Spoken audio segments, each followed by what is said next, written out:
Hello guys, আজকে চলে এলাম আমার ডেলি রান্নাবান্নার ভিডিও নিয়ে। হ্যাঁ, আজকে আমি বানাবো হচ্ছে এই যে এখানে প্রেসারে সিদ্ধ বসিয়ে দিয়েছি আলু, আর এখানে পেঁয়াজ আর কাঁচা লঙ্কা কড়ার মধ্যে দিয়ে একটু নাড়াচাড়া করার, এখানে অনেক রকম সবজি আমি কেটে নিয়েছি, ভাজা করব। এরকম মিক্স সবজি ভাজা খেতে খুব ভালো লাগে। এবার পরিমাণ মতো নুন দিলাম, হলুদ দিয়ে দিলাম, দিয়ে এবার এটাকে ঢাকা দিয়ে দেবো।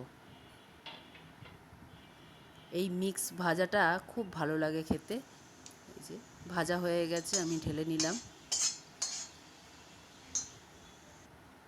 কড়ার মধ্যে তেল দিয়ে আর এখানে আমি এক একটা করে ডিম পেঁয়াজ লঙ্কা দিয়ে ভেজে তুলে নিচ্ছি। আজকে আমি গোটা গোটা ডিমের অমলেট করে ঝোল করব। আর এখানে আলু সিদ্ধ দিয়েছিলাম, আলুটাও সিদ্ধ হয়ে গেছে, ছাড়িয়ে নিচ্ছি ঝটপট করে।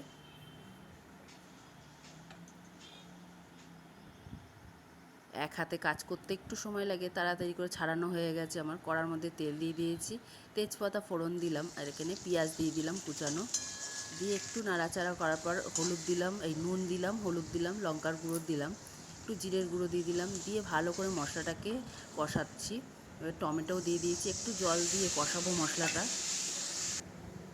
এখানে আদা রসুন বাটা দিয়ে দিলাম, দিয়ে মশলাটাকে কষানো হয়ে গেছে আমার।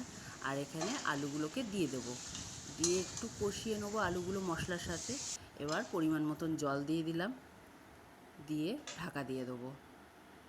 ঢাকা খুলে এবার একটা একটা করে আমি ডিমের অমলেটগুলো দিয়ে দিলাম। আমার মেয়ে খুব পছন্দ করে এরকম ডিমের অমলেট দিয়ে ঝোল খেতে। ও আবার সিদ্ধটা তো পছন্দ করে না, অমলেট করলে ও খুব ভালোবাসে। তাই ডিমের অমলেট করে ঝোলটা আমি প্রায় করে থাকি ওর জন্যে।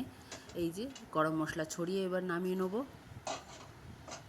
আজকে আর বেশি কিছু করিনি, এই যে 2 রকমের রান্না দিয়েই আজকের দুপুরের খাওয়া দাওয়া সারবো। ভালো থেকো সবাই। এই হচ্ছে আমার রান্না বান্না।